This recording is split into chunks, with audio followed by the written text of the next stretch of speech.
नमस्कार दोस्तों। हिंदू धर्म में अमरनाथ यात्रा बेहद ही फलदायी मानी जाती है। हर साल बाबा बर्फानी के दर्शन के लिए अधिक संख्या में श्रद्धालु अमरनाथ यात्रा करने के लिए जाते हैं। यात्रा के समय हिमालय की दुर्गम और बर्फीली पहाड़ियों के बीच श्रद्धालुओं में बेहद ही खास उत्साह देखने को मिलता है। अमरनाथ गुफा में बर्फ से बने प्राकृतिक शिवलिंग का निर्माण होता है, जिसके दर्शन करने के लिए दूर दूर से श्रद्धालु आते हैं। धार्मिक मान्यता के अनुसार इस गुफा में कबूतर का जोड़ा भी है, जिसे अमर पक्षी कहा जाता है, क्योंकि इन कबूतरों ने भगवान शिव से अमर कथा सुन ली थी, जिसके बाद महादेव ने कबूतरों को अमर होने का वरदान दे दिया था। दोस्तों, आज इस वीडियो में हम अमरनाथ गुफा के रहस्य और अमरनाथ गुफा के अंदर बनने वाले शिवलिंग के विषय में जानेंगे, साथ ही इसकी पौराणिक कथा को जानेंगे। इस जानकारी के लिए वीडियो में हमारे साथ अंत तक बने रहिएगा, जिससे कि आपको सही और सटीक जानकारी प्राप्त हो पाए। लेकिन दोस्तों, आपने ये कभी सोचा है कि अमरनाथ गुफा में आखिर ये हिमलिंग क्यों स्थापित होता है? दोस्तों, अमरनाथ गुफा में भगवान शिव ने माता पार्वती को अमृत प्रवचन दिए थे, जिसे कबूतरों के जोड़ों ने भी सुन लिया था, जिसे सुनकर वो भी अमर हो गए। कहा जाता है कि आज भी वो कबूतर आपको अमरनाथ की गुफा के आसपास नजर आएंगे, हालांकि उनके दर्शन दुर्लभ ही होते हैं। पार्वती जी भगवान सदाशिव से कहती हैं, प्रभु, मैं अमरीश महादेव की कथा सुनना चाहती हूँ। मैं ये भी जानना चाहती हूँ कि महादेव गुफा में स्थित होकर अमरीश क्यों और कैसे कहलाए। सदाशिव भोलेनाथ बोले, देवी, आदिकाल में ब्रह्मा, प्रकृति, स्थावर, पर्वतादि, जंगल, मनुष्य, संसार की उत्पत्ति हुई। इसी क्रमानुसार देवता, ऋषि, पितर, गंधर्व, राक्षस, सर्प, यक्ष, भूतगण, कुष्मांड, भैरव, गीदड़, दानव इत्यादि की भी उत्पत्ति हुई। इस तरह नए प्रकार के भूतों की सृष्टि हुई, परंतु इंद्रादि देवता सहित सभी मृत्यु के वश में थे। इसके बाद भगवान भोलेनाथ ने कहा कि मृत्यु से भयभीत होकर देवता उनके पास आए। सभी देवताओं ने उनकी स्तुति करी और कहा कि हमें मृत्यु बाधा करती है। आप कोई ऐसा उपाय बताएं जिससे मृत्यु हमें बाधा ना करे।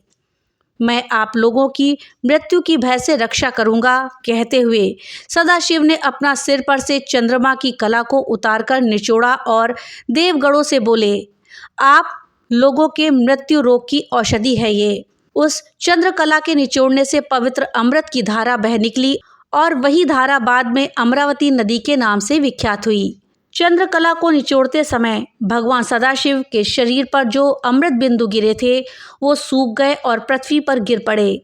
पावन गुफा में जो भस्म है वो इसी अमृत बिंदु के कण हैं जो पृथ्वी पर गिरे थे। सदाशिव भगवान देवताओं पर प्रेम निछावर करते हैं। समय स्वयं द्रवीभूत हो गए।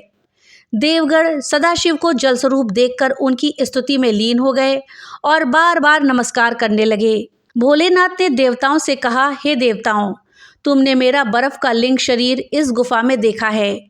इस कारण मेरी कृपा से आप लोगों को मृत्यु का भय नहीं रहेगा। अब तुम यहीं पर अमर होकर शिव रूप को प्राप्त हो जाओगे। आज से मेरा यह अनादि लिंग शरीर इन तीनों लोकों में अमरीश के नाम से विख्यात होगा। देवताओं को ऐसा वर देकर सदाशिव उस दिन से लीन होकर गुफा में रहने लगे। भगवान सदाशिव ने अमृत रूप सोम कला को धारण कर देवताओं की मृत्यु का नाश किया। तभी से उनका नाम अमरेश्वर प्रसिद्ध हुआ।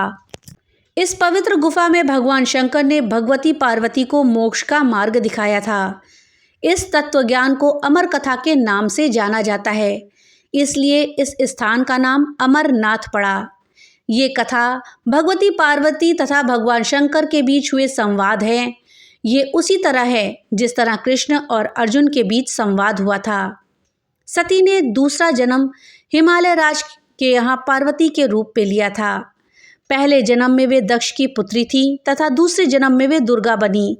एक बार पार्वती जी ने शंकर जी से पूछा, मुझे इस बात का बड़ा आश्चर्य है कि आपके गले में नरमुंड माला क्यों है? भगवान शंकर ने बताया, पार्वती, जितनी बार तुम्हारा जन्म हुआ उतने ही मुंड मैंने धारण किए हैं। पार्वती बोली, मेरा शरीर नाशवान है, मृत्यु को प्राप्त होता है, परंतु आप अमर हैं। इसका कारण बताने का कष्ट करें, मैं भी अजर अमर होना चाहती हूँ। भगवान शंकर ने कहा, ये सब अमरनाथ कथा के कारण है। यह सुनकर पार्वती जी ने शिव जी से कथा सुनाने का आग्रह किया। वर्षों तक भगवान शंकर ने इसे टालने का प्रयास किया, लेकिन जब पार्वती जी की जिज्ञासा बढ़ गई तब उन्हें लगा कि अब ये कथा सुना देना चाहिए। अब सवाल ये था कि अमर कथा सुनाते वक्त कोई अन्य जीव इस कथा को ना सुने।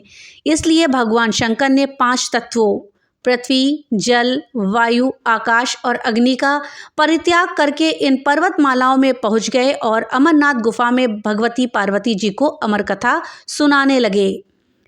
दनवाड़ी में उन्होंने अपनी जटा से अर्थात केशों से चंद्रमा को मुक्त किया। शेषनाग नामक झील पर पहुंचकर उन्होंने अपने गले से सर्पों को उतार दिया। प्रिय पुत्र श्री गणेश जी को भी उन्होंने महागुणस पर्वत पर छोड़ देने का निश्चय किया। फिर पंचतरणी पहुंचकर शिव जी ने 5 तत्वों का परित्याग किया। सब कुछ छोड़कर अंत में भगवान शिव ने इस अमरनाथ गुफा में प्रवेश किया और पार्वती जी को अमर कथा सुनाने लगे। जब भगवान शंकर इस अमृत ज्ञान को भगवती पार्वती को सुना रहे थे तो वहां एक शूक, जिसे आप कठफोड़वा या हरी कंठी वाला तोता कह सकते हैं, का बच्चा भी ये ज्ञान सुन रहा था। पार्वती कथा सुनने के बीच बीच में हुंकार भरती थी। पार्वती जी को कथा सुनते सुनते नींद आ गई और उनकी जगह पर वहां बैठे एक शूक ने हुंकारी भरना प्रारंभ कर दिया। जब भगवान शिव को ये बात ज्ञात हुई तब वे शूक को मारने के लिए दौड़े और उसके पीछे अपना त्रिशूल छोड़ा। शूक जान बचाने के लिए तीनों लोकों में भागता रहा। भागते भागते वो व्यास जी के आश्रम में आया और सूक्ष्म रूप बनाकर उनकी पत्नी वटिका के मुख में घुस गया। वो उनके गर्भ में रहा। ऐसा कहा जाता है कि ये 12 वर्ष तक गर्भ के बाहर ही नहीं निकले। जब भगवान श्री कृष्ण ने स्वयं आकर इन्हें आश्वासन दिया कि बाहर निकलने पर तुम्हारे ऊपर माया का प्रभाव नहीं पड़ेगा, तभी ये गर्भ से बाहर निकले और व्यास जी के पुत्र कहलाए। गर्भ में ही इन्हें वेद, उपनिषद, दर्शन और पुराण आदि का सम्यक ज्ञान हो गया था। जन्म लेते ही श्री कृष्ण और अपने माता पिता को प्रणाम करके इन्होंने तपस्या के लिए जंगल की राह ली। यही जगत में शुकदेव मुनि के नाम से प्रसिद्ध हुए। श्री अमरनाथ की यात्रा के साथ ही कबूतरों की कथा भी जुड़ी हुई है।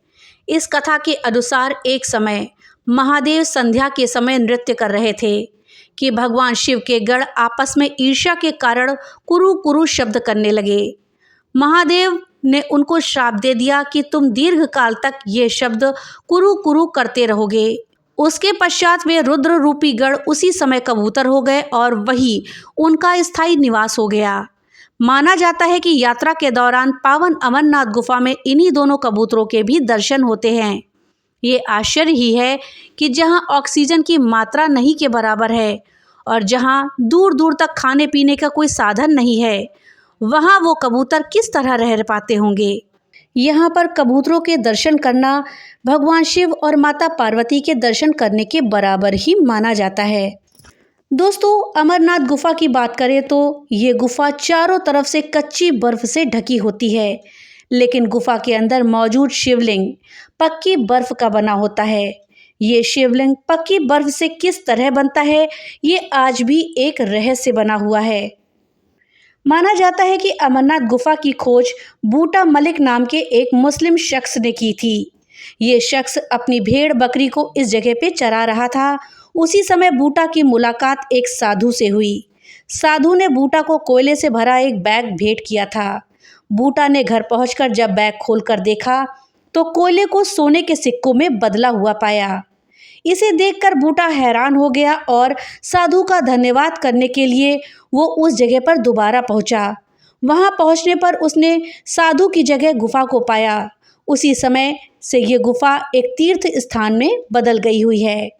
अमरनाथ गुफा में शिवलिंग के पास पानी बहता है, लेकिन अब तक इस बात का पता नहीं लग पाया है कि पानी कहाँ से आता है। मान्यता है कि अमरनाथ गुफा 5000 साल पुरानी है। इस गुफा में मौजूद शिवलिंग को स्वयंभू कहा जाता है, क्योंकि इस शिवलिंग का निर्माण स्वयं हुआ है। कश्मीर में स्थित अमरनाथ गुफा करीबन 160 फुट लंबी और 100 फुट चौड़ी है। दोस्तों, हर साल लाखों भक्त इस पवित्र अमरनाथ गुफा में दर्शन के लिए आते हैं। बाबा अमरनाथ की गुफा कश्मीर के बर्फीले पहाड़ों के बीच स्थित है, जहां पर अमरनाथ गुफा में बर्फ से बने हुए शिवलिंग की पूजा होती है। अमरनाथ गुफा को भगवान शिव के प्रमुख धार्मिक स्थलों में से एक माना जाता है। दोस्तों, अब चलिए जानते हैं कि आखिर अमरनाथ गुफा में शिवलिंग का निर्माण कैसे होता है। अमरनाथ गुफा में बनने वाला पवित्र हिम शिवलिंग पूरी तरह से प्राकृतिक रूप से तैयार होता है। मान्यता है कि गुफा की छत से लगातार टपकने वाले पानी की बूंदें अत्यधिक ठंडी होने के कारण नीचे गिरते ही जम जाती हैं।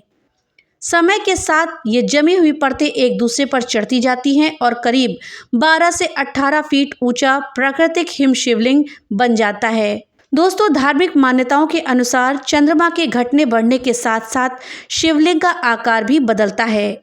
श्रावण पूर्णिमा पर यह सबसे बड़े स्वरूप में दिखाई देता है और अमावस्या तक धीरे धीरे छोटा होने लगता है। तो दोस्तों, ये थी जानकारी अमरनाथ गुफा के रहस्यों के विषय में, साथ ही उसकी उत्पत्ति के विषय में। जानकारी आपको कैसी लगी हमें कमेंट बॉक्स में लिख करके जरूर बताइएगा।